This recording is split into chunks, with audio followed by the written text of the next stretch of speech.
coming. All right, we're going to get started. There are some refreshments and snacks in the back if you want. So my name is Nicolas Delon. I teach in the philosophy department. Many of you know me as your professor. But many of you don't know me, and I hope to come across you in class elsewhere in the near future. So there are a bunch of people I'd like to thank for making this event possible. First of all, so it's funded by an emerging signature seed grant from the Environmental and Sustainability Studies program, also partly funded by the Discriminatory Fund of the School of Humanities and Social Sciences. Particular people were especially helpful in assisting in the production of the event. Thanks in particular to Lucy Henderson-Davis, Crystal Thomas, and Katie Monk for their assistance. Thanks to Tal Lesser for helping me secure Dr. Peterson's visit. Thanks to my colleagues, both in philosophy and environmental and sustainability studies, for supporting the project and my interest in animals that nobody likes. And thanks, of course, to our panelists and to everyone here for being here today. As mentioned, the event is part of a seed grant project on which I'm working in part with a student who Emerson right here in the room, mostly from the perspective of animal ethics, where we're interested in how, especially in the Low Country, conflicts involving urban animals, broadly speaking, involve issues not just of conservation, but also of animal welfare. So that's the project I'm working on with Emerson. So there's a broader umbrella under which this panel is taking place at the intersection of animal concerns, broadly speaking, animal ethics, and urban development, especially locally and regionally, but also involving some global issues. So that's the background for the event tonight, where we'll talk about issues of conservation, restoration, migration, conflicts and coexistence, and how cities and suburban environments can welcome wildlife, reduce conflicts, and hopefully promote coexistence against the backdrop of intensifying development, but also the threat of climate change. So the project and this event have, of course, global dimensions, but also regional dimensions. Charleston is uniquely susceptible to flooding and rising waters, as we're all too familiar with, and has undergone explosive growth. But it's also host to extremely diverse and valuable wetland ecosystems and many native, non-native, and migratory species. Dr. Peterson, who lives and works in Florida, lives in what is sometimes known as the ground zero for invasive species in the US, and also equally susceptible to the threats of climate change. So I think that all of the panelists will have some kind of local stake in addressing those issues. So without further ado, I'm going to introduce each of the panelists briefly, and the way we will work is each of the panelists will give a brief presentation or speech, and then I have a series of questions to get the panel started, and then after that we'll open up the floor for Q&A, and probably we'll be down around 5:30. We have until 6 in the room, but we'll be done by then, I believe. All right, so I'm going to introduce my panelists in the order in which they will present. Dr. Anna Peterson teaches in the Department of Religion at the University of Florida in Gainesville. Her teaching and research focus on social and environmental ethics, animal studies, and the role of religion in social change. Her most recent book is With God on Our Side, Religion, Social Movements, and Social Change, published in 2024. And other books include Works Righteousness, Cats and Conservationists, with Darrell Wald, and Being Animal, Distinct Boundaries in Nature Ethics. Then we'll have Marc Dupuis-Desormeaux, who is the CEO of Turtle Survival Alliance and a conservation biologist. His research includes studying tortoise and freshwater turtle communities, demographics, and ways to ensure their long-term survival. He has worked with community leaders in Canada and Kenya to organize community science efforts to monitor turtle nesting and reduce human-caused mortality, led projects aimed at protecting mammals and birds, and works closely with the Liwa Wildlife Conservancy, where he studies lion, hyena, and vulture behavior, and ways to ensure their coexistence with people. Last but not least, Dr. Blake Scott, historian, writer, and assistant professor right here at CFC in International Studies, and I think recently appointed chair of the newly created Department of International Study, is interested in diverse cultures and ecologies that make up the US South and the Caribbean. Here at CFC, he examines a range of issues related to globalization, travel and migration, and environmental change in the 21st century. But he is also one of the co-founders of the Marsh Project under the Carolina Ocean Alliance, along with environmental journalist and photographer Joe Cadwell and graphic designer Blake Suarez. Their mission is to help to rewild and ecologically restore Charleston's unique South Marsh ecosystem. They recently received municipal support to create an eco-corridor across the Charleston Peninsula. And I think we'll hear about that.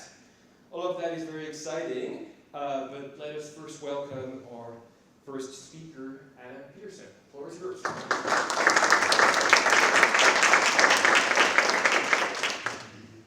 Hi, everyone. Thanks for being here.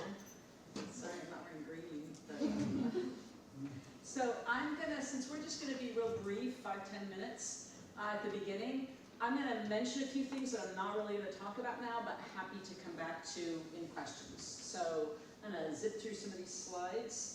I did this more kind of for talking points for myself, but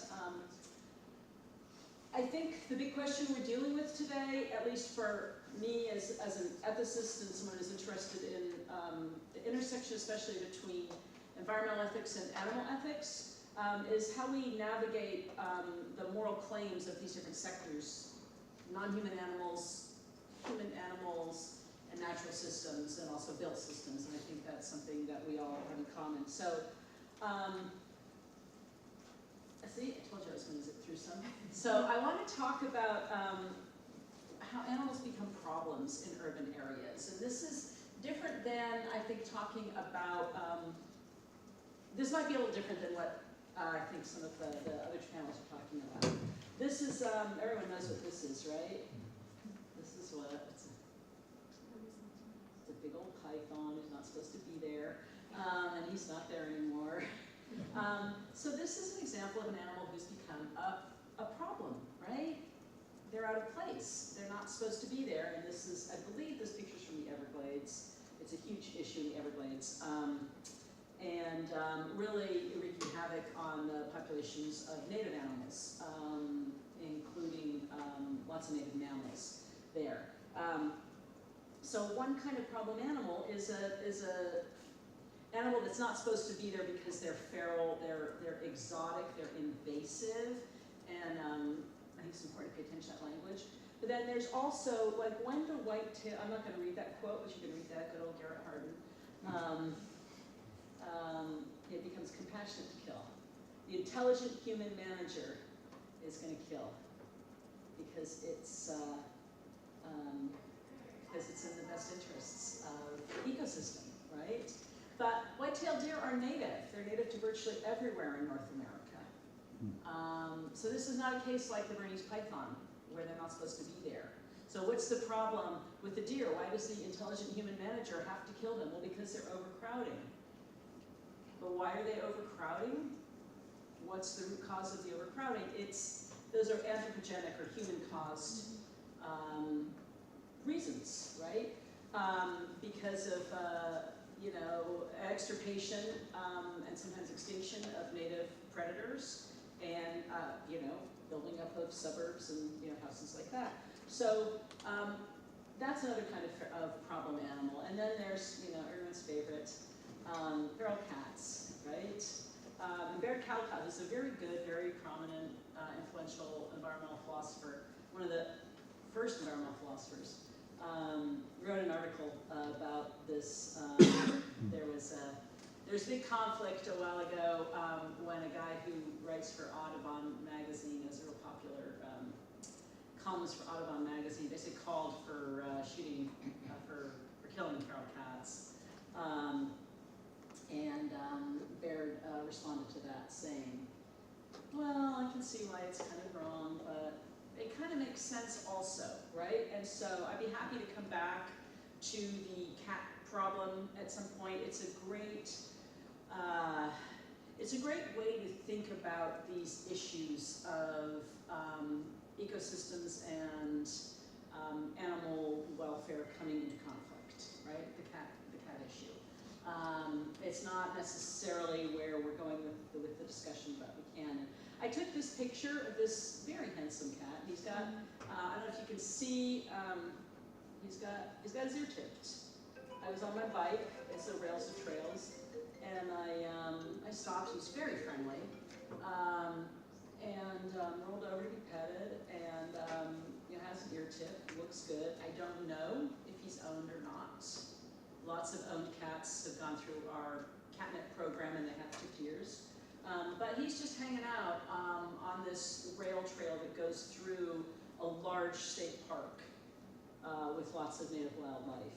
And so I keep going on my bike for another half hour or so, and then I get to this sign. And I said before, the language is really important.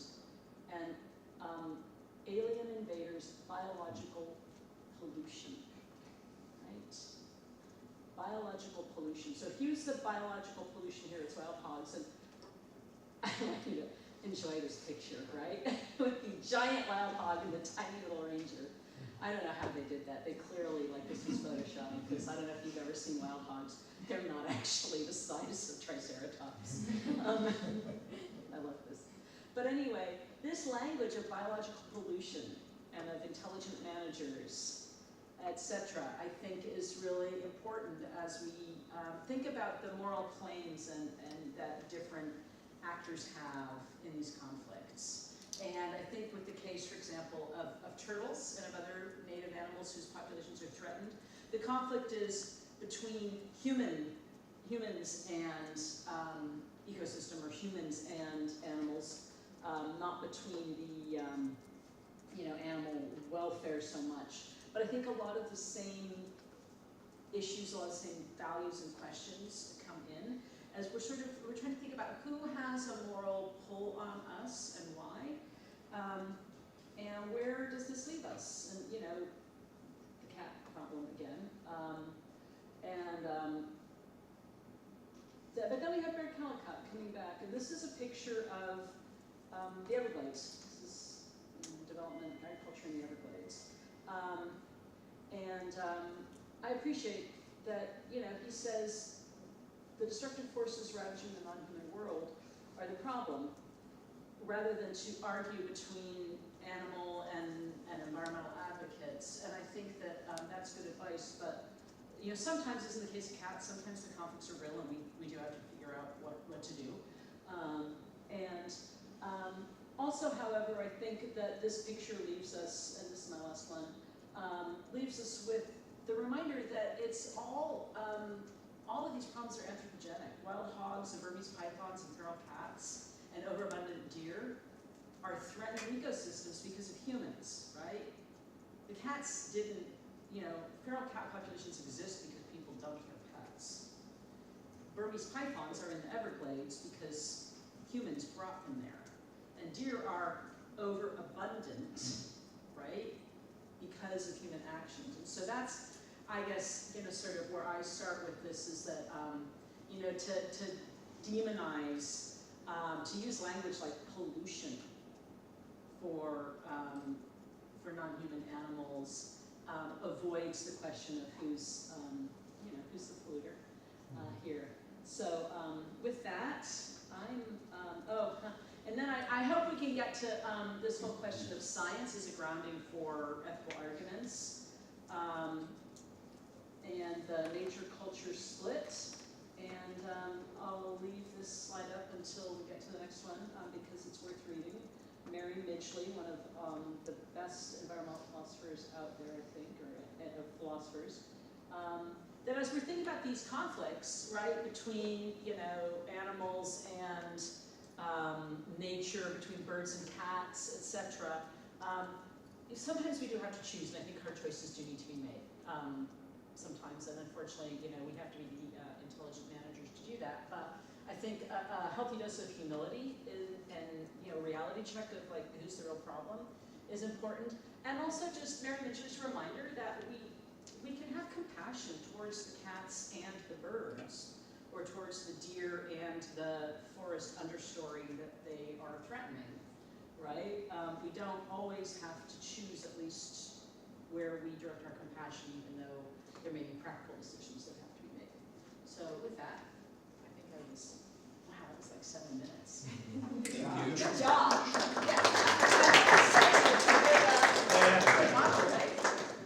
Thank you, Anna. If you have questions, please keep them for when we're done with all of the presentations. We'll have a sort of common round of discussion, first with the panelists and then with the whole audience. Mark, Your bar was the floor is yours. But there, what do I do with this now? I have It's no 8, idea. and then you're, I think, 20. Am I loaded? Yes, you're in the head browser, I think. Voila. Okay, thank you. All right. So I come from the human-wildlife conflict lens a little bit from a different angle. And I'm going to talk about a couple of issues that very similar, and I'm going to introduce one more word that you, and I thought you might touch on it, but you didn't. I'm going to use a different word later on. So this right now, this is the Vallarta mud turtle. This species was described to science in 2018. It's a mud turtle. And when I say a mud turtle, for people who don't know turtles, they don't come out and bask. They don't hang out on, they're in the mud. They're in the substrate. They come out maybe just to lay eggs, right, and then come back in, and they're living under the vegetation. They're pocket. Super cool turtle. Now, this turtle is the smallest, potentially the smallest in the world, for sure 100% the smallest in North America. It doesn't get any bigger than this. The males have this little beautiful yellow little head, and that makes them super valuable for the poaching trade. So some of the issues that we're facing, right, is like you find something, you try to protect it, you can't move fast enough, poachers get there. The other thing is it only lives, so it's endemic, only to Puerto Vallarta, which means that, and if anybody's ever been to Puerto Vallarta, everything is being developed. Golf courses, hotels, condos.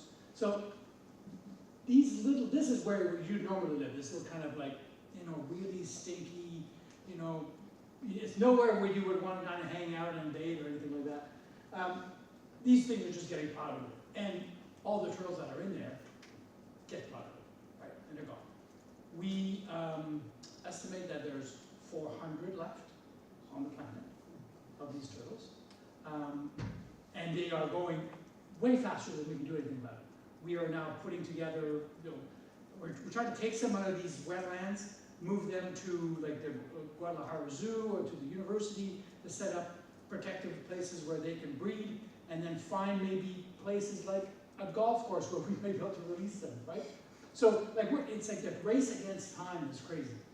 Of course, what I was saying is that we're not just racing against development, we're racing against people. This is a little trap in red. A Mercedes with blacked out windows shows up, puts a trap in the water, comes back out. And then this is a picture from a gentleman in China who now has a handful or an armful of these super rare turtles. Once they're in China, they're legal. You can't import them into China, but once they're there, like, oh, you probably bred them yourself, it's fine. So it's there, and you can see. So when we do surveys, population surveys, the first thing you do when you're trying to figure out conservation needs is you do a survey of what's there. And then we notch them. See these little notches? These are little notches. It gives you a number. There's a system of notches that tells you this is number 14. And then you see on the photo in Hong Kong, this same turtle's already there. So this is the same turtle that we notched less than a year ago. Now it's gone. So this is the kind of stuff that kind of when we talk about human-wildlife conflicts, some of them is like really like in your face, right? It's like, wow, okay, that's like really aggressive. This is an elephant. This is an Indian elephant. Doing some fine crop raiding. So crop raiding is simply an elephant being hungry and a farmer having, you know, their 1 acre plot of food, and they're inviting themselves over and eating. And an elephant and its family can eat that whole acreage in a night, right? Like 5, 6 elephants, and they also trample a bunch of stuff. Like I work a lot in Kenya, and human-wildlife conflicts, and we're trying to do a bunch of stuff with different fence design, investigating in fences that have beehives on them, so that when the elephant comes close, he hits the fence and it wakes the bees up. Elephants don't like bees. We figured out that was work by Lucy King. And then the farmers can also gain by, you know, collecting the honey and all these kind of. But it's not perfect. Sometimes the bees being bees, they decide that, you know, they're going to move somewhere else. But human-elephant conflict is a big thing. Like if we decide we want to have wildlife with us, right? What do we do? How do we parse that open? This is a project I worked on in Kenya. It's the first elephant underpass under a highway. Elephants would, you know, they would cross the road whenever they wanted, and often at night, because they usually like travel quite a bit at night when it's dangerous, and they would cause all kinds of troubles, accidents, killing elephants as well. So this was this is to reconnect the Mount Kenya with the north. So Mount Kenya has about 3,000 elephants that are stuck there, and this is a project where we built a 15-kilometer corridor to connect Mount Kenya with the north, when then they can then migrate more freely. Because then the agriculture doesn't become so strong, it's too dry, and it's pastoral lands, and it's more suited for them to be free roam. This is work I've done in Toronto, in Canada. These are little underground passageways, and this is a fence system that stops frogs, snakes, and turtles from getting crushed on the road. And this is all citizen science.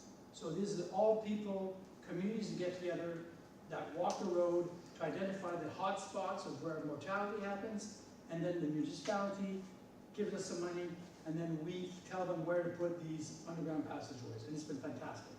We've had already like 25 different species that have used it.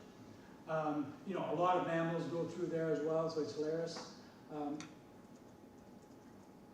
I'm going to touch on some of the stuff we were talking about later. This is in Toronto. There's a green roof edict that if you build a new apartment block or anything, you've got to bring what the ground would have been up. So every new building has to have a vegetated roof on it. And you know, we were talking about different things for human-wildlife conflicts. I put an example of bird-friendly windows. You know, windows in North America cause over 1 billion bird collisions every year. So it's on par with cats. Cats is probably slightly more, but yeah, bird-friendly windows. This is a special nesting platform for turtles. Part of the issue, if you live in an urban wildlife, is so you've got a nice park, you've got turtles you want to keep, because there's, you know, all the turtles in North America, most of them are somewhat endangered. This one is in Australia. Is that there's predators, and there's subsidized predators. That's the word I wanted to bring up earlier. So we call them subsidized because we keep them alive at a density that is greater than they would normally happen, because we have trash or we have like extra food. So for deer, there's all this kind of stuff they can eat all the time. You know, but for us in North America, for turtles, the big culprits are the raccoons and skunk, and to a certain extent fox. But raccoon, the density in Toronto fluctuates quite a bit, but we can have sometimes, you know, 1,000 raccoons per square kilometer because there's so much garbage. So the city's actually had a program that they've designed trash cans to be raccoon-proof. My thesis supervisor actually did the work with the City of Toronto to design, so that then they don't have so much food, they don't have so many babies, and so on. So it's a way, it's a kind way, as opposed to culling, it's a kinder way to inflict some limits on what they can do. This is a project in Toronto where they are incorporating floodplains into normal design. So they are changing the whole mouth of the Don, and they are building all these extra wetlands that are meant to flood. And there will be buildings there and parks and like restaurants and all that, but they're all going to be built in the higher spots. You see this bridge is all on stilts. There's be like all the walkways will be on stilts, just to keep that. So because what's happening is everything had been channelized, and it was a big issue. And last, I just had to put a little kind of raccoon. There's our raccoon-proof trash can, and a frustrated raccoon can't seem to open it. Anyway, so I put a lot of points in there. You can ask me a bunch of stuff. I just thought I'd throw a bunch of those things out there. Thank you.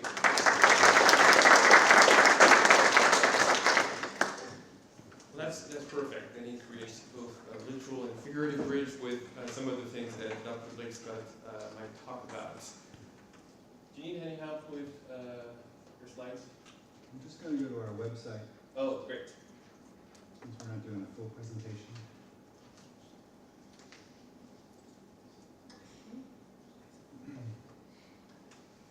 Hello everyone, nice to still be on campus and have so many folks come to town to talk about these issues. Is there a microphone, or am I just... It will capture the sound, so... We're good? Yes. Okay. I'm going to give you the story of a small project that I've engaged here in Charleston. I teach environmental history at the College of Charleston, international studies. I teach a course called Global Environmental Commons, where in the classroom we travel around the world looking at shared ecological spaces and their conditions. And many of the narratives that we find are what we call in environmental history declensionist stories. Things are getting worse. And if you're matter of fact about it, if you're empirically looking at it, that's the truth. That's the general trend. That things are getting worse. We're living in the sixth extinction. It's a sad reality. Did I want to live that all the time? That was what encouraged this notion of the Marsh Project. If I'm going to have all this consciousness in my head and deal with these issues, and students are going to deal with it, we have to give you all alternatives for the possibility of making it better. So we do bring in case studies from around the world that are hopeful, but we also have to get our hands dirty. And so we wanted to create something that was more experiential to deal with this nature-culture divide that has been discussed. So we founded a small nonprofit called the Marsh Project, and we treat it as an acronym, the Marsh Appreciation Restoration Society for Happiness, because I need therapy. Because if you're going to deal with all these issues, you have to face some joy with it, and humor, and have fun with it. So one day I went for a walk with a couple neighbors who were also interested in these issues. We went down to the creek, the salt marsh in the neighborhood, and we said, well, what can we do? And the first thing that we realized we could do is we could remove trash. There's something very tactile about getting 50 people and walking a 1 mile creek and removing hundreds of pounds of trash. And then going back 2 weeks later and doing it again. And then a month later. And then doing it quarterly. And then keeping up on it every couple of weeks. And we have seen a huge improvement in this tidal creek in terms of trash flows around there. And to know that there are ecological values to that, and there's also cultural values that kids or neighbors will now walk by that space and see that it has added value and people care about it, and we're not going to trash it. And I need some help with the data. I'm an historian, but I think someone would go there and do some biological surveys, and they would see a positive shifting baseline in that creek over time. So I think it'd be great interdisciplinary work. So that's one of the things that we've tried to do, just remove trash. Then the next thing is, what can we add to the landscape? And that's partnering with local property owners, and I'll bring you to the current manifestation of it. And that is to bring native plants back to the environment. That's so much of urban Charleston has been against the marshes.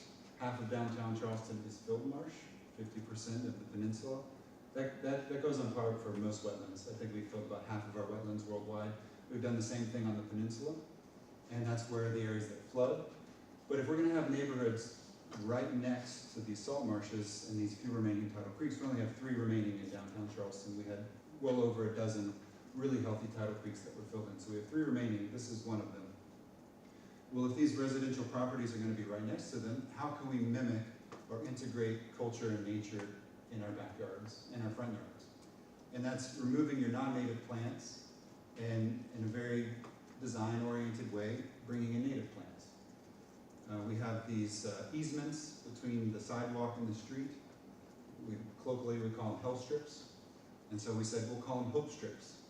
And so then we would find private property owners in this area along the creek and say, we would like to donate native plants to you. Are you okay with that? And we then got 3 demonstration gardens, and then we've donated thousands of plants to other neighbors along this stretch. Right? And so you're beginning to mimic what the marsh ecosystem would be in the upland area. So you bring in your asters, your goldenrods, your groundsel, your wax myrtle, and all of a sudden you have monarch butterflies, you have native birds. I'm an international studies professor, so I kept thinking, how am I going to justify this to my program? But I'm intensely focused on my local creek just down the street from my house. And that's because, well, the marshes are transnational ecological zones. Of our North American birds, 40 to 50% are transnational neotropical. So they're now returning from the Caribbean and Latin America, passing through Charleston, and in the fall they'll do the opposite, right? So this is stopover ecology. This is localization, as we like to talk in international studies, where the global and the local meet, right? I digress briefly there. I was just justifying myself for being an international studies professor. It's amazing how this thing sort of took off. We were super small, very grassroots, just one tidal creek. We're not working across the peninsula. We want to be modular. We would like it to be a laboratory, similar to the way the College of Charleston thinks about itself for the Low Country. That we practice good ideas and see what works and create models that can be brought to other tidal creeks and marshes. But one of the things that we would like to do is get other private property owners involved in this.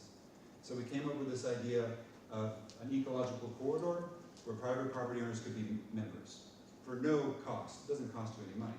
You just engage in 10 principles. And we've got about 80 people in the neighborhood who've agreed to do this. And we think it will continue to spread. And the city of Charleston has decided, the new mayor is looking for ecological win, an environmental win. He's a Republican. I think he would like to have Democrats. I don't think it's greenwashing by any means. I think we can work together, that this can be a nonpartisan local issue where we have better green spaces, we can manage stormwater, we can bring biodiversity back. We have to find some sort of solution, and it's a nature-based solution. So that's what we're after.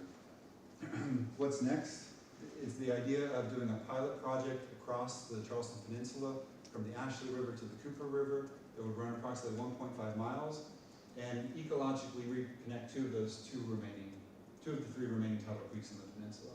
And so that you could have connectivity for recreation, but also for migratory species and pollinators. And that through tree canopy cover and the understory in people's yards and along easements, we could bring some ecological health back. And then imagine that at 1.5 miles, then extending across South Carolina, and then across the Atlantic Flyway, and then it never ends until we get ourselves out of the 6th extinction, right? And then if people do that all over the world, and I'm sure it's already happening, right? It's rewilding, it's ecosystem reconciliation, but it has to be unique to that particular place, right? That the particular constellation of transnational relations that shape Charleston and make it the Carolina Low Country. We have to deeply engage what's here, and then in the Netherlands they'll do that as well, and they'll do that around Singapore and so on. I think I'll leave it at that because I want to hear what the commentary is. Thanks for being here.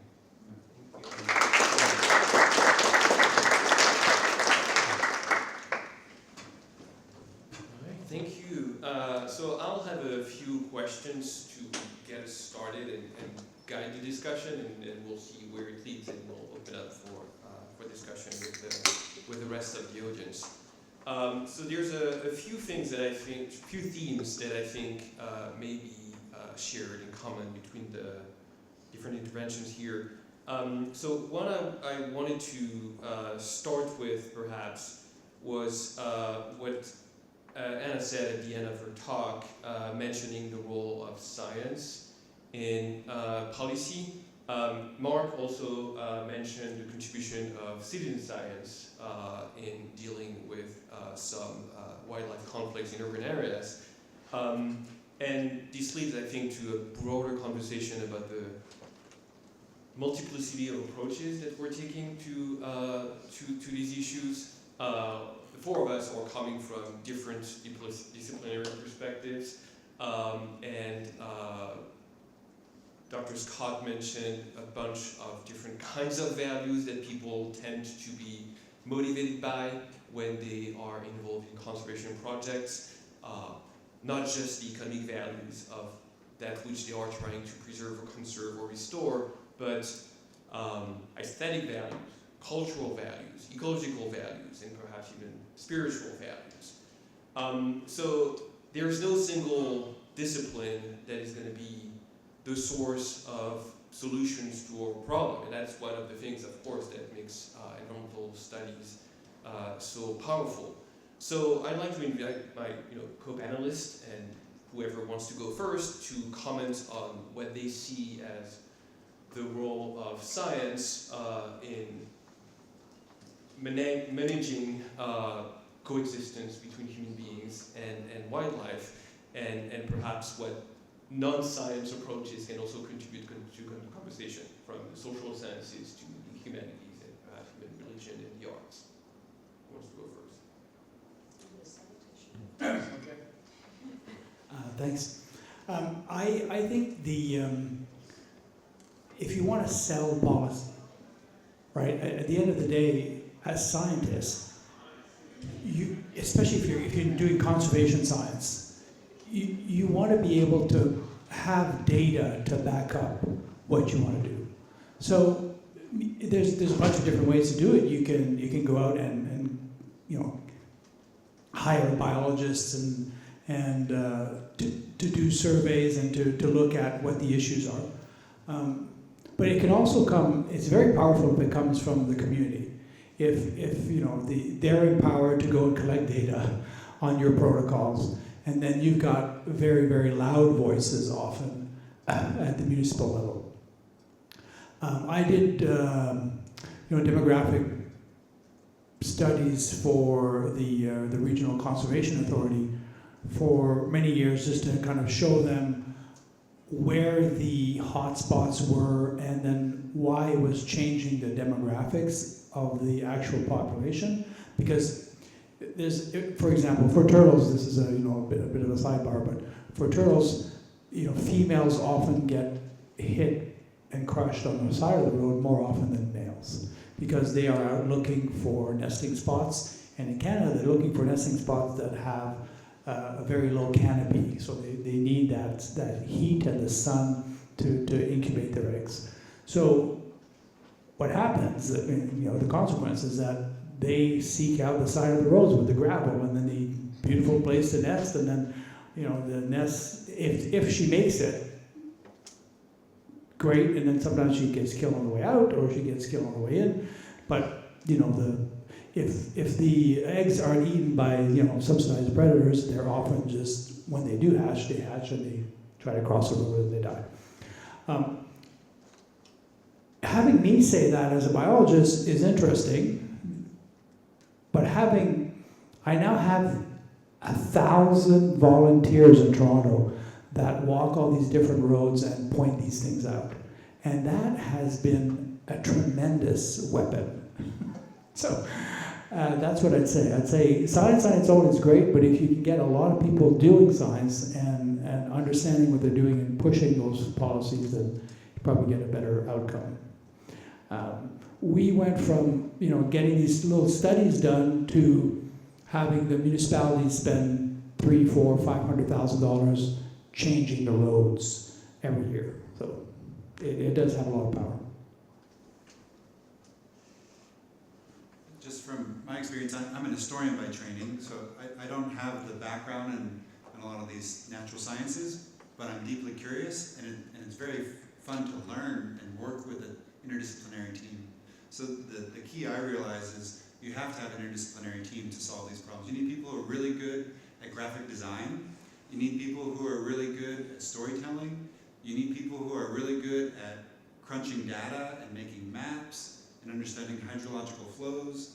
And that's what we're trying to do, work with hydrologists and environmental engineers, and then also artists.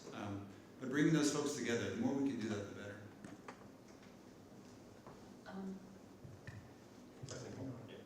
Hello? Press and hold. I gotta hold it. I would just say one thing that is really interesting to me in thinking about cats, and I got into this feral cat project through, I'm not a cat person, but I through colleagues and through my interest in some of these larger issues. And one of the things I learned working with a lot of scientists, from ornithologists, wildlife ecologists, systems ecologists, veterinarians, thinking about this issue was that there's good science on a lot of different sides, and so everyone wants to support their moral claims with science. And this often comes down to like a kind of sometimes caricatured a conflict between like bird people and cat people. Do I have to? I do, okay. You don't. Oh, wow, that's awesome. Thank you. And so the bird people, Audubon and, Bird Conservancy people have a lot of data about the predation by cats and the destruction that they create and the birds that they kill and other native mammals, reptiles, etc. And a lot of that data I learned from my science colleagues is actually not always great. It's really hard to know what a cat's killed, and there's a lot of different ways of measuring it, right? It's, cameras, scat, observations, it's really hard to know. And sometimes people are aggregating studies that have used really different methodologies, and then it's even harder to know. And so I learned a lot, and I echo what Blake said about working with scientists is amazing and really cool. And I learned a lot from reading articles with scientists and talking about them and having them point out methodologies and like, oh, I can't believe they did this and this and this. Okay. So on the one hand, the bird people have science, look at all this damage that cats are causing. But on the other hand, also the cat people have their science about the, especially focused on trap, neuter, release programs, and look at how we're reducing the population, etc. And the thing is, they both have data, and they both have pretty good studies, and they also have some pretty bad studies. And so what do we do with that data, right? Then that's where I guess you need humanists, right? And that's where you need community conversations and stakeholders involved in these conversations to talk about it, because the science alone isn't going to solve the problem, because there's science everywhere, right? So I guess that's, thank you. That's great, and a direct segue to another question I had. So speaking of stakeholders, I think each of you have mentioned how sometimes in the case of conflicts, but also in the case of construction projects where things are going well, you need to involve all of the, well, at least as many as you can of the potential stakeholders. And of course, they're going to have different values, they're going to have different preferences, they're going to have different interests, and that's where the conflict is coming from. Whether their interests are mostly anthropocentric or human-based, or whether their interests may be in the preservation of the species or an ecosystem, or the protection of individual animals, whether they're cats or deer, and so on and so forth.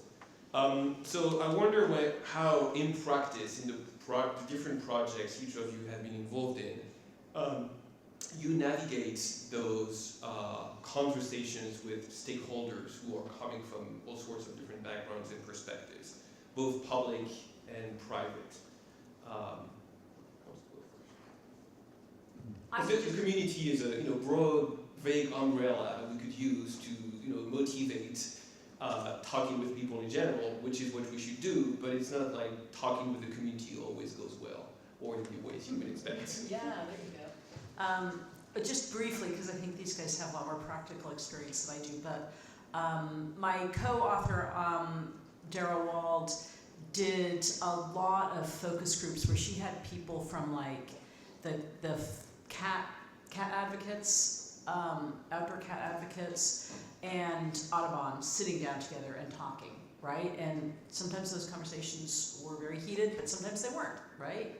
And I think one of the things that I think for any kind of conflict resolution is really helpful is to think about trying to find common interests and common goals, and common values, right? So rather than starting with a position of, I'm a bird person, oh, well, okay, I'm a cat person, we don't have anything to say to each other. You can start with, their shared values, and it's like, these are usually the people who care about these issues, care about non-human nature and animals broadly, right? And I've heard lots of ornithologists and bird people say, I have cats, I just don't let them outside. Well, that's some common ground, right? It's not like I hate these animals. And often the cat advocates consider themselves environmentalists, right? And so there's common interests, but when we get in these entrenched positions and dig down and identify that way, then it can become really polarized.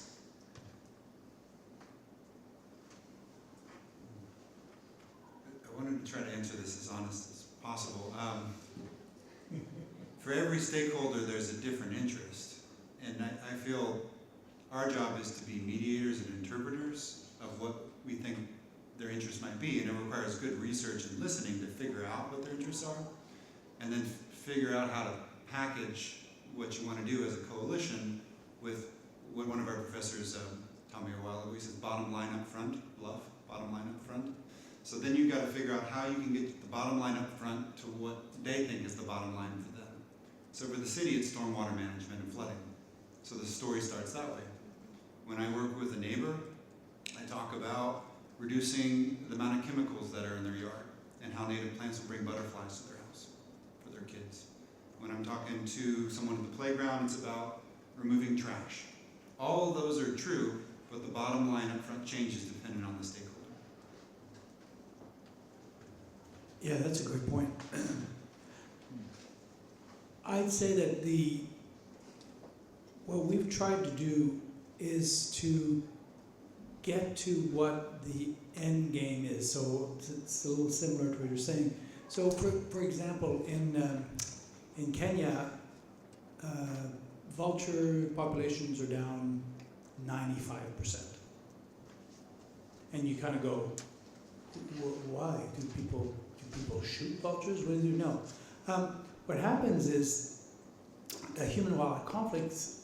If a pastoralist has a goat killed by a hyena or a lion, they'll often put a carcass out and they'll poison it, hoping that the lion or the hyena comes back. They usually don't come back, but who does come back are the vultures. And they don't see it right away, right? They don't see that, because the vultures don't die right there. They'll go and die somewhere else. So you often have to go, and with good science, you often have to go and sit down with those communities and spend a lot of time understanding why certain behaviors are happening and what you can do to maybe help them. Oh, it's protecting your goats and your sheep in a different way that you need. We can help you with that, and hopefully bring back the vultures. So that's just a little sidebar, but yeah, I think showing them that it's sometimes the connection isn't right in your face. It's a couple of steps removed. So you need somebody to be able to disentangle that and then come up with a solution that goes, okay, this is what's going on here. So I think and I always forget, and I have the T-shirts and the sweatshirts and all the swag from the Marsh Project, huge fan. But I always forget what the acronym stands for. But there's, as you mentioned, happiness in the end. So you seem to be very optimistic, or at least you convince yourself that you are justified in being optimistic about the future. I sense some mild pessimism in the way Dr. Dupuis-Desormeaux framed some of the issues regarding wildlife trafficking, the impact of development in agriculture, used the term it's a race against time, and it sounded, at least to me, that perhaps it was already a race we had lost, or that we couldn't probably win on all fronts. So I wonder how optimistic or pessimistic you are, and perhaps on which areas you tend to be pessimistic and which areas you think there's not too much hope. In the interest of being, again, honest and realistic with you. Yeah, thanks. You know, I wouldn't be in this job if I didn't have some optimism. Like, you couldn't do this. I mean, you're constantly confronted with things that knock you down, right? We have a rescue center where we collect confiscated turtles in Madagascar. Those are turtles that are taken from the wild and that are destined to go to China. We have 26,000 of those radiated tortoises, plowshares, spider tortoises, that we take care of. And we're trying to grow them to a size that will grow to where we can put them back into the forest, and they're at a size that they can no longer fit 100 in a suitcase, basically. But we're constantly getting, like this week, I had 500, confiscations. Over Christmas, 3,000 confiscations. And then we get, we had literally 4 tropical cyclones hit our rescue centers and completely destroy them. 1,000 tortoises died of flooding and drowning. Out of still we have 26,000. Don't get me wrong. It was a good outcome in terms of, but yeah, if we look at it on the whole, it's difficult. But we have also, what gets you is that you get some really good projects that Burmese star tortoises, there were 300 left 15 years ago, now there's 5,000 because we've done a great job at finding the last ones in the wild, breeding them, re-putting them back in the forest, getting protection involved. The pancake tortoise is a species I work with in Kenya, and it was decimated by the pet trade. And people thought, oh, it'll bounce back, but they didn't realize, because there was no science on it, nobody knew, it only lays 1 egg a year. So it's super slow to reproduce, and tortoises in general don't really reproduce till they're 12 or 15 years old. So it takes a long, long time to fill. But we did a bunch of surveys, and now we have found these little pockets that were missed, right, by the poachers. And now there's the Kenyan government is actually putting together a national recovery plan based on the work we did. So every now and then I get these little glimmer of hope, right? I go, this is great. Yeah, we can do this. We can get there before. Like, we're trying to beat this, and this zero extinction model where we're trying to not lose that genetic diversity. Now, is that important for everybody? I don't know. It's the cause that we're fighting. We think that there's a lot of value in genetic diversity, not everything looking the same and being the same. And obviously they don't function the same way. They don't do the same ecological services. So every species is really well adapted. And when we think about climate change, it's really hard to think about, there's some general species that'll do well, but the really specific ones that are endemic to certain creeks and watersheds might not. So, yeah. Am I positive? I try to be.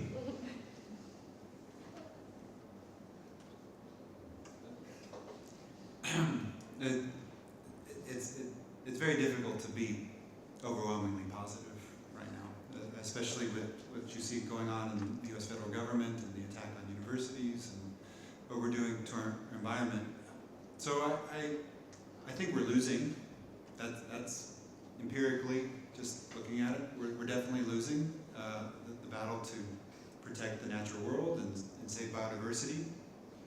But that doesn't stop me from trying to save all that you can In fact, I think that's even more encouragement to fight for it and to keep working, and to think that maybe it doesn't happen in our lifetime. Maybe it's several hundred years from now, but you get involved in some cultural or social movement that eventually shifts the tide on it. Because I think that's the game we have to play, is the long game. And then also to be very pragmatic about it, that you want to live in a healthy environment. And you can have a real impact in a mile radius or a 2-mile radius. And I definitely have hope for my neighborhood and my local creek. That place is not going to be destroyed. I just won't let it. I can do it myself. Everybody else, I don't mean to be arrogant or anything, but it's not very big. I can walk around it and pick up trash every day if I had to, right?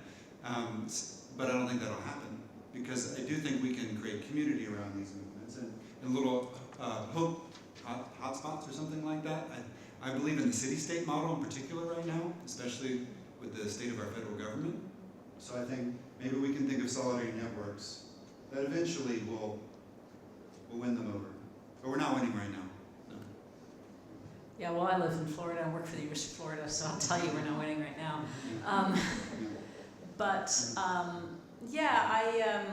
I go back to a quote by Antonio Gramsci, who's probably someone whose name I can't say in Florida. Italian communist philosopher who died in Mussolini's prisons, who wrote about pessimism of the intellect, optimism of the will. And I think that that's kind of where we are.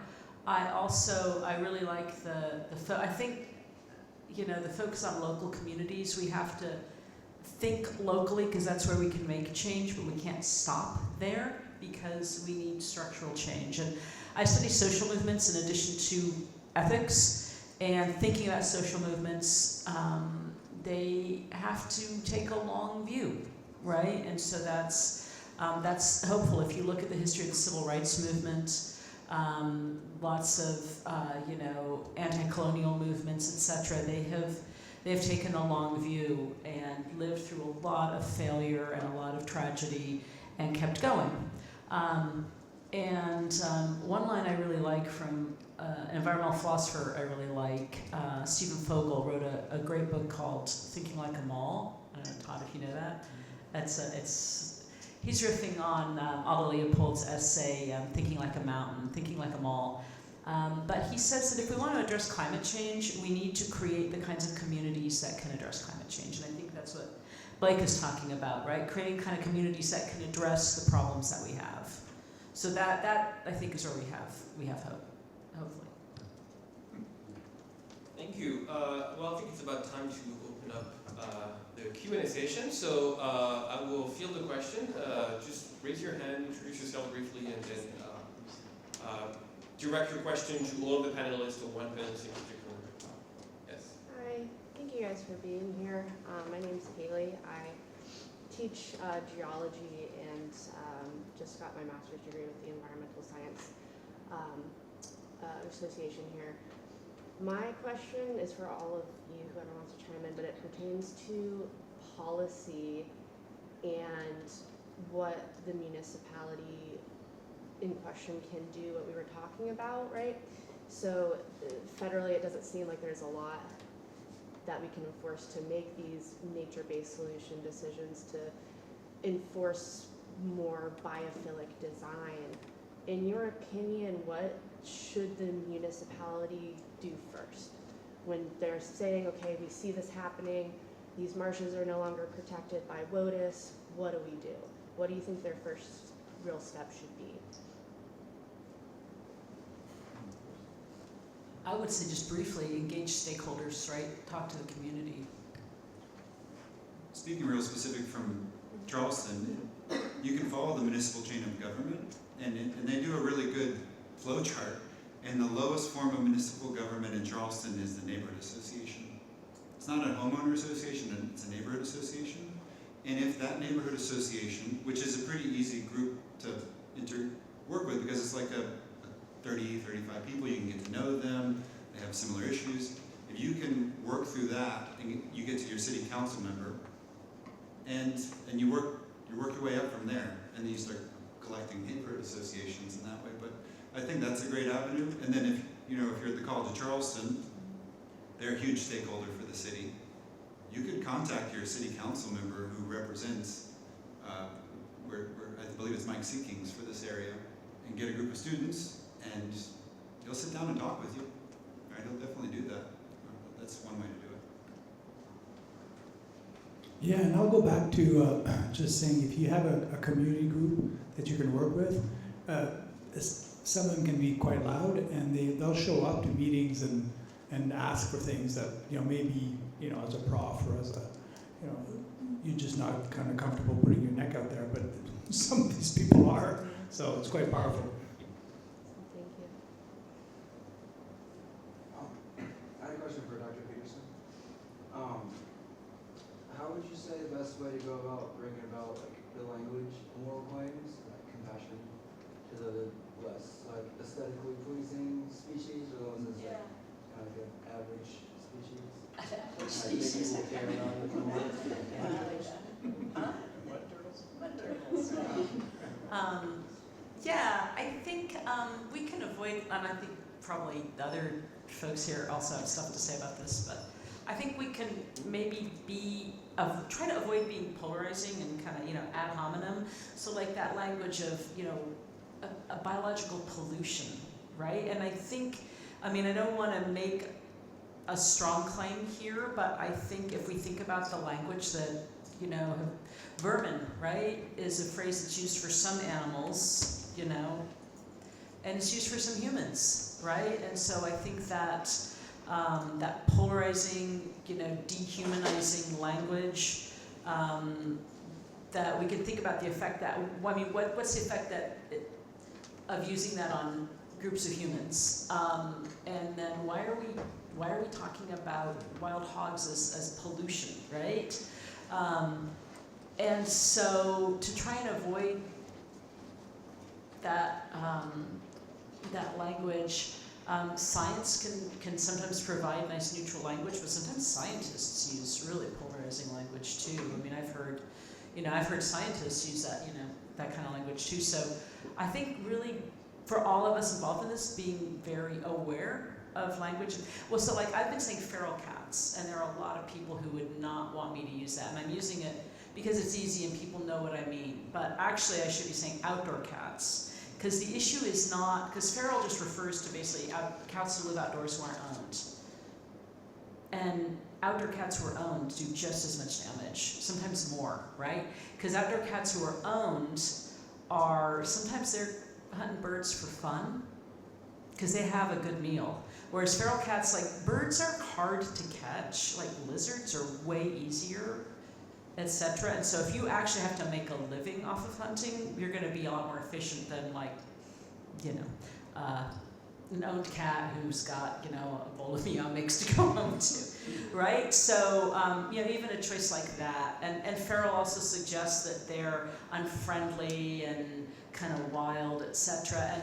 And it used to be in a lot of places. So for example, I'm from San Francisco, California originally, and San Francisco is one of the first cities to become a no-kill in terms of animal sheltering, to become a no-kill city. But there were two groups of animals that were excluded.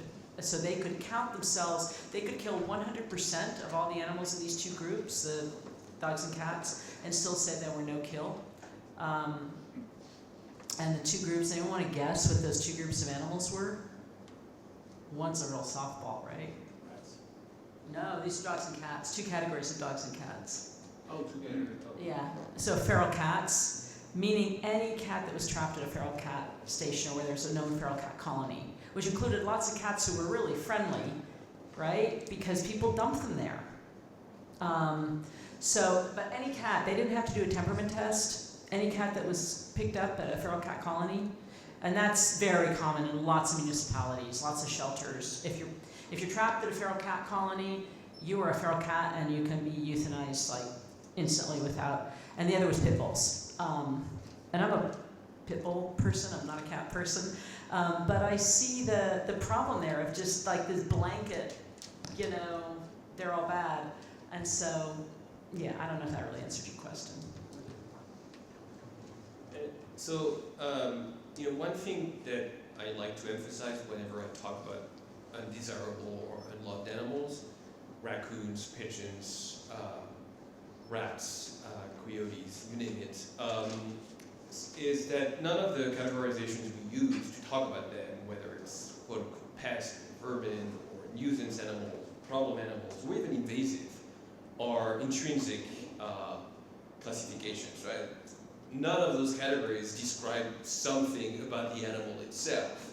It describes something about our relationship to the animal. So it's all very contingent and sometimes very arbitrary and may change across space and time based on different factors. Where was I going with that? Yeah, and so one of the examples my students, it's not about the urban environment, but it's been in the news in recent months that my students keep hearing about is the owl versus owl case in the Pacific Northwest, right? So there's a huge battle between the northern spotted owl, which is threatened, and the barred owl, which is the threatening one. And there are now various experimental programs to lethally remove, also known as kill, literally 500,000 barred owls within the next 30 years in the Pacific Northwest to protect the northern spotted owl. But there's a few interesting behavioral differences between those two species of owls, but intrinsically speaking, they are just two species of owls, right? And yet, there's one that's considered to be the good one in needs of protection, and the other one is considered to be the bad one. But that helps you see that the reason why we vilify one as opposed to the other is very contingent and based on human history. And sometimes that's a very convenient classification in that helps us sweep under the rug the responsibilities we have for bringing the introduced species into the habitat in which it ends up threatening through no fault of its own, the threatened one. Georgia. Hi, I'm Georgia, a biology student here. I live in an area in Mount Pleasant that just had a pollinator garden introduced. And there's a lot of construction going on in that area, and I know there's a lot of backlash from that local community in Mount Pleasant based on traffic flow, including businesses, seeing decreased sales. So how realistically, how can we combat that to tell people, we're trying to implement, like the pollinator garden was to introduce some native plants and help out with the bees. How can we logistically educate the community to say, you may have 2 days where this road's blocked off, but overall this may be beneficial to the community? Like, would it just be through like forums or focus groups or? I'm trying to understand, what was the backlash specifically about? So with the introduction and reconstruction and the garden in place, it like shut down a big section of the street where the businesses were and a lot of homes were. So there's a lot of backlash just through inconvenience.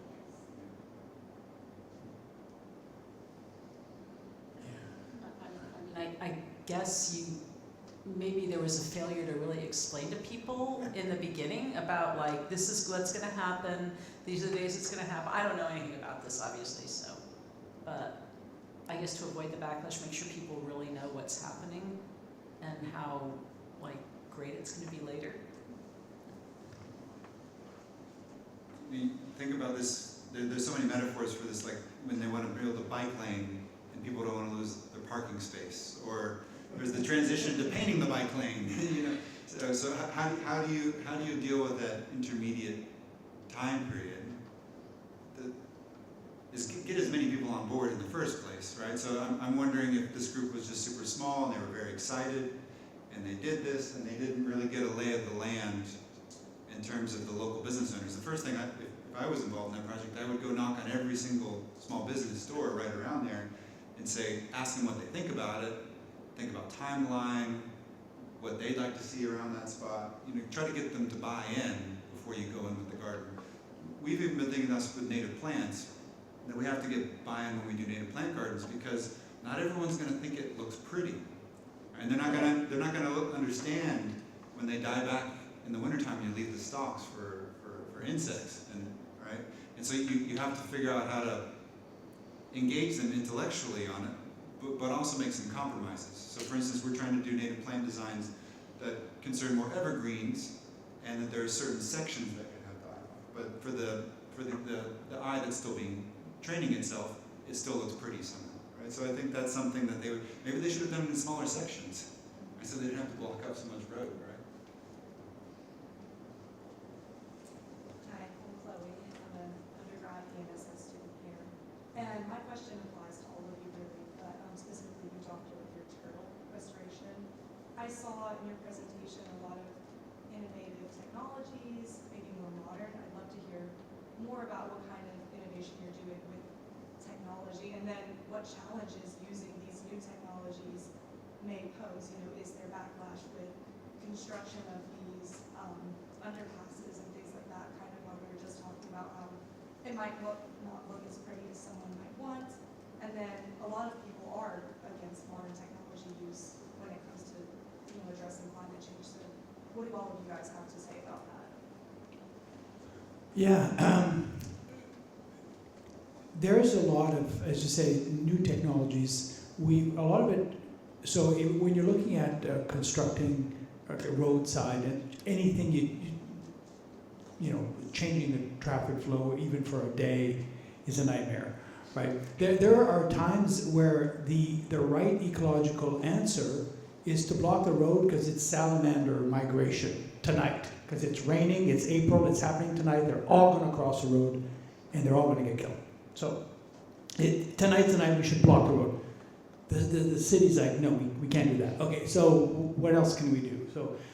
So we constantly have to fight these fights. So it's like, okay, the picture that I had with the passageway, you know, that road had to be cut, right? So it's 3 days cutting the road like in sections so traffic could keep going and then all this kind of stuff.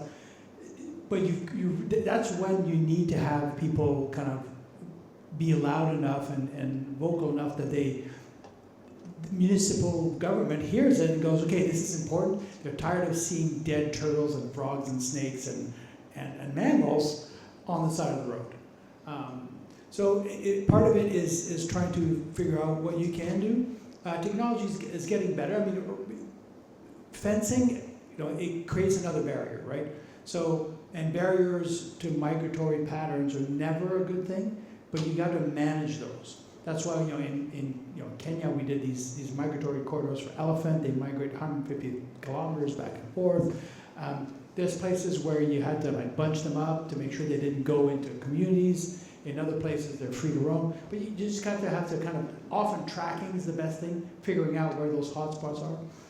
There's new tracking that we're using called LoRaWAN, so it's a long-range, wide area network, and these little antennas that pop up, and then you put these little tags. They're RFID tags. They don't even need to be battery, but you'll get constantly, like 24/7 data. So then you get a really good picture of what's going on. You don't need to have somebody with an antenna, you know, tracking these things all the time. So yeah, it's the same thing. We do a lot of drone work as well.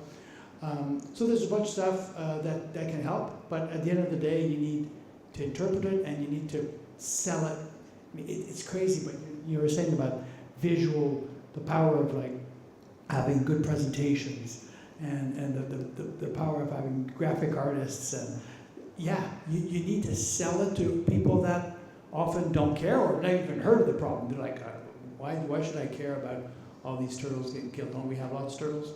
And then you gotta go, well, no, actually, they're all kind of, you gotta get to that whole narrative. Can I have a question at some point for my panelists?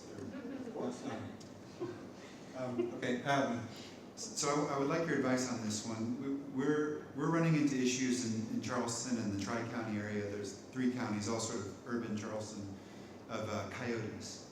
Coyotes has become a problem. And recently, our problem, or at least in the human mind, in the community's mind, it's a problem. And in the neighborhood where I live, where we've done this just to the north, they just had a campaign of genocide against coyotes and killed 18 of them really quickly. And so we've been trying to figure out how can you approach the community on this, and a lot of it is cats versus coyotes. So people brought it to the city government because their cats were being killed by coyotes. So I'm just sort of laying out this context for you and saying how do we navigate this? How do we approach this from a philosophical and an urban environmental Well, approach. I mean, it's a great opportunity to talk to cat owners about why their cat should not be outside. Because it's bad, because if it's not a coyote, it's a hawk, it's a owl, it's a car. Car, Yeah, and you know, it's just like it's just like you let your cat run loose, you are taking those risks, and that's just. But you can't just say that to someone whose cat was just killed, right? They're upset, I get it, but it's also just like I have dogs. My dogs are never off leash. They never ever have the opportunity to kill someone's cat or to get run over, or to eat some poisoned food that someone's left out.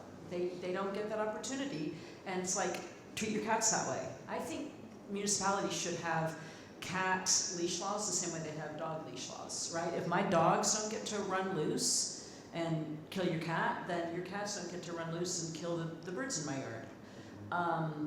How you sell that, I don't know, I guess. That's not, but you know, the coyote, it's just, if your cats hadn't been out there, it wouldn't have been an issue, and it's like, I wouldn't focus on the coyote. There's a lot of dangers to cats. There's diseases, there's so much, this is where the science is really good, that it's bad on a lot of things regarding outdoor cats, but it's really good on the fact that the lifetime of cats, the life expectancy of cats who live outdoors is just, it's way less. It's way less. So if you love your cat, don't let your cat outside. Oh, but my cat just loves to be outside. He'd be so sad if you weren't outside. Well, if you choose to let your cat outside, then that's the risk you take. I know I sound really uncompassionate right now. I'm sorry. Channel Mater Mary Mitchley. But I mean, people love their cats and they want to protect them. And my dogs would probably be way happier if they got to run around outside until they got killed 5 minutes later. You could come up with a way better way to say that than I just did. I wanted an outside perspective on it, thank you. I love the rats, but you can also tell the neighbors that the coyotes will eat the rats, and that it happens. Yeah, I was wondering if we're going to see an uptick in rats in our neighborhood because the coyotes are now gone, and that we need to have some sort of data-based argument back to our neighbors. It's called mesopredator explosion. Yeah. Mes- Mesopredator release, Anyway. or that's another word, yeah. Yeah. Okay. So, I drove down from Canada to Charleston the first time I moved here, and I was amazed. I stopped counting at 50 carcasses of deer on the side of the road. I was like, what is going on here? Like you drive to Canada, we have deer. You do not see carcasses of deer everywhere. But we have coyotes and wolves. So that makes a big difference. It really regulates the population. Turns out that having, a predator really works. So if you don't want, mesopredator release or even just like prey release, you need to have predators around. In Toronto, 5 million people, we have coyotes everywhere. One lady was bit once. She went by a den, and people were went crazy, but that was it. We still have, we know where they are. People, they'll often collar them, so they kind of have an idea. But no, because we have deer in the city, because we have all these ravines. We have coyote. They do very well. And probably fewer outdoor cats. Lucy, did you have a question? We'll get to you. Yes, hi everyone, I'm Lucy Davis. I manage the Environmental and Sustainability Studies program, and I direct our Sustainable Agriculture program, which leads me to my question. We have a 5-acre garden out at Stone Oak Preserve, which is a 1,000-acre piece of land College of Charleston manages. And we have this beautiful garden.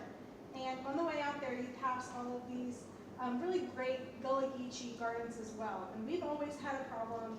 We'll grow watermelon, and I just watch either the deer or the raccoons sit beside me as I'm gardening and just eat all of my things.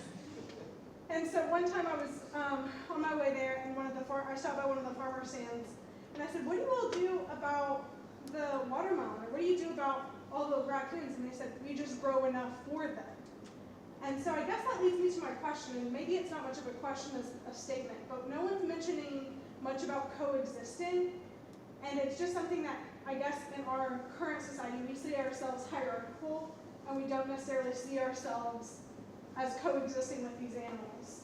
And that kind of statement from them really changed the way that I garden and how I garden. Instead of just growing up watermelon specifically for our team, we grow a lot because I know that I need to give 10 to 20% to my raccoon friends that are going to be there.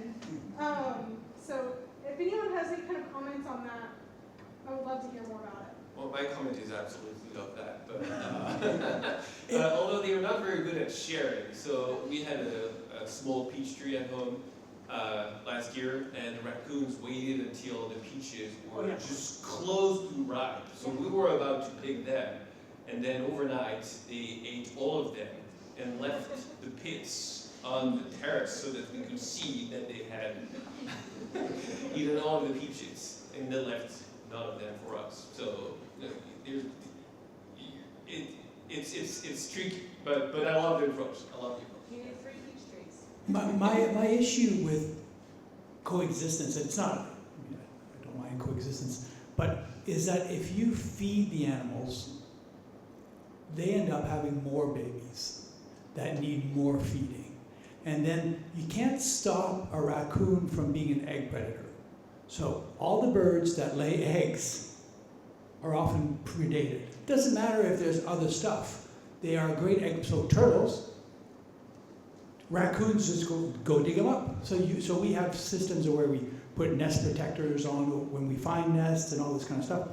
But that's because we have this like overabundance of animals that are natural predators that do like skunks and all that kind of stuff. So if you have a garden and if you grow it for them, then it's hard. And then your other neighbor can't complain that they don't have birds.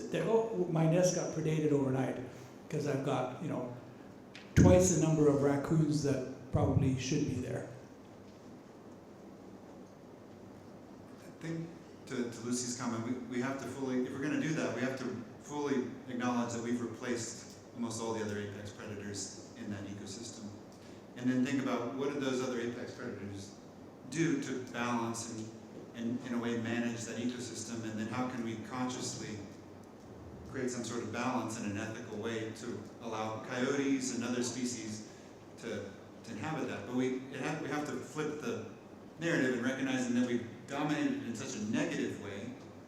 Well, now we have a responsibility to reverse it. But I don't think we're losing control, especially in the urban context, right? Because the urban is the very notion that human beings are still going to be there. So it's coexistence, but with some humble trophic cascade acknowledgement of oneself. Thank you.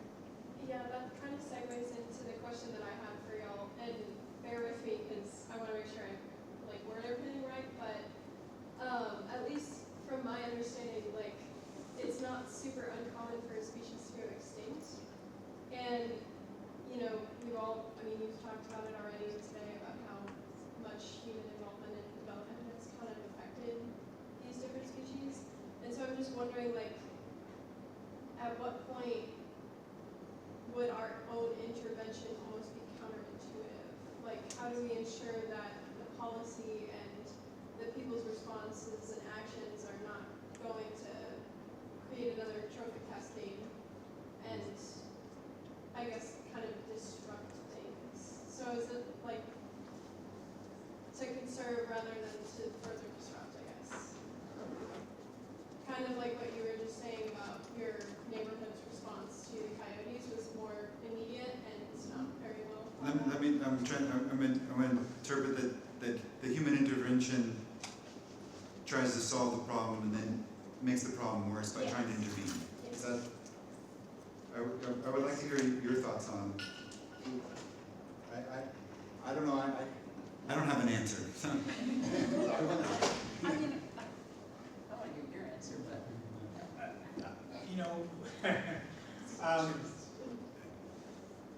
in general, the old no good deed goes unpunished, right? So I think honestly, it's very hard to do ecosystem management as a human, as a municipality, you're only going to get parts of it right. Even if you do, ecological restoration of the wetland, you're going to go, well, how far back am I going? Am I going 100 years back? Am I going 50 years back? Am I going 20 years back? What plants, I mean, I'm going to take Toronto again as an example. There's 185 known invasive plants in Toronto with an action plan on it. Yet some of them they've given up on completely, like carp.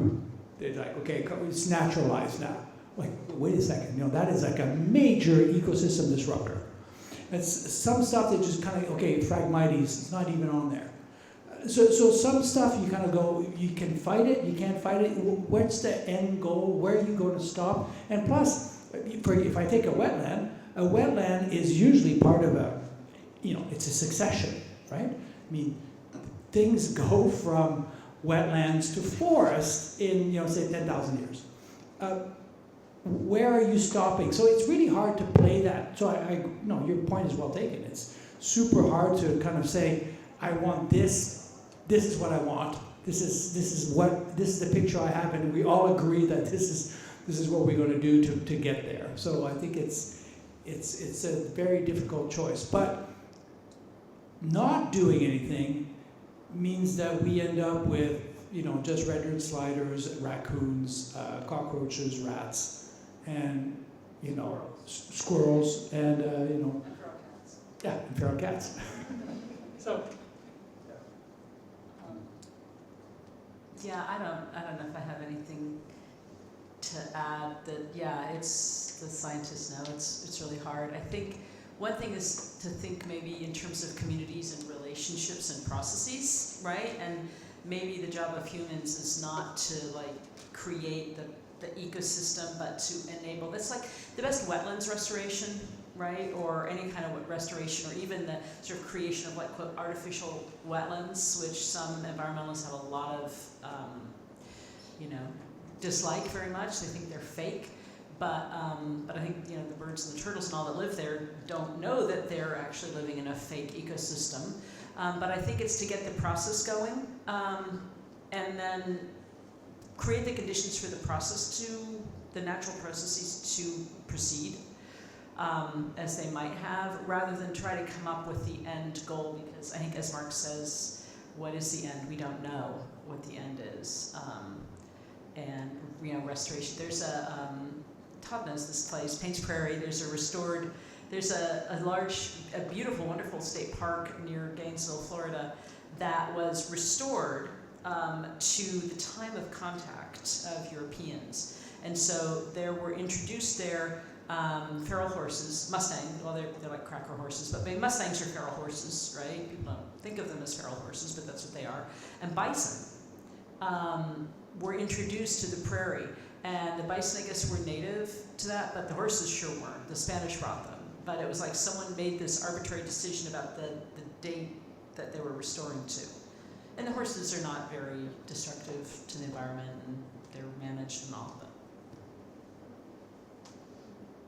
I also I would embrace it from an anthropocentric perspective too, that it has value to us. That if your cortisol levels drop with birdsong, then that's probably a better choice for that landscape than a landscape that makes you feel terrible and stressed out. I'll be very honest.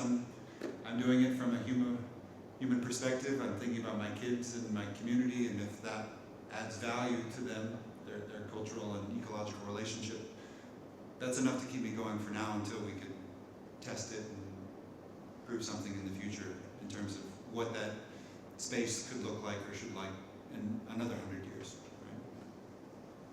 Right? And I think there's an interesting analogy between the policy political discussion we had about starting with your local community, and perhaps on the ecological side, there's the adaptive management approach that just starts with small-scale, relatively controlled experiments of restoration or interventions, and see whether or not they work and whether or not and in which conditions they could scale up. And you build up gradually, and then you can sort of have greater control over things that may go wrong when you approach that way. Plus, because it's adaptive, you also preserve the possibility of responding to change rather than trying to restore the ecosystem to whatever arbitrary baseline you chose as that which you are trying to restore the system to.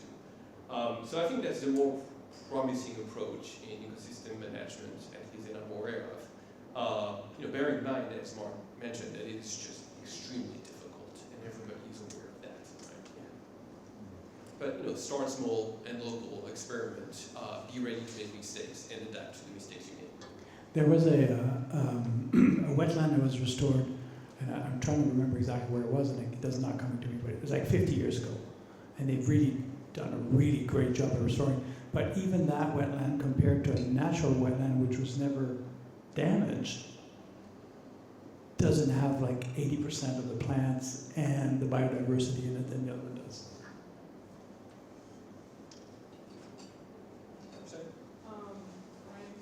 I'm also an environmental sustainability student here. I wanted to ask, kind of how you, Dr. Peterson, were saying that there's such compassion for the cats and for the birds. Is it effective or even plausible to cause people to have a spiritual and passionate compassion for these animals that's not based on a service that they're providing? Wow, that's such a big question. I think personal connections can be really important, and this is one thing that I, as an environmentalist and environmental philosopher, think about animals a lot, because when we think about nature and the nature we're connected to from childhood on, animals are what's really important. And sometimes it's like insects, what do kids care about? The adults are there like looking out at the vista. I have 3 kids, and they went to great, we vacationed in great, I'm from the West, we would go to, Yosemite and Glacier, and right? And so we're like, oh, look at the mountains, and the kids are like, oh, I think I saw a lizard, right? That's what we connect to, like beings with eyes. And so I think sometimes those connections they don't automatically translate to larger connections to nature, but I think it's like it can be an entry. And so, and this is why I like conversations between cat and bird advocates, right? You both love animals, you both are passionate about something, right? There can be connections there, and there can be kind of, I don't know what the word I'm looking for, gateway drugs, all right, into caring about things. But that caring has to be educated, and we've been talking a lot about local connections, and bioregionalism is, that local connection. But people can be connected to local things that are destructive, right? People can be, in where we live, there's a big reservoir created by a dam that dammed a river that, ecologically should not have been dammed, but people are really, really attached to the reservoir. They fish there. It's a big, ongoing, long-standing conflict, right? And so there's a sort of, from my perspective, maybe as an environmentalist, a perverse attachment to this dam, but it's real, and people are passionate about it, and it's like they're out there in nature, etc. So not every connection is necessarily, I don't know, from a scientific perspective, they're not all equal. So there's this phrase I like called the education of desire. We need to educate what we love.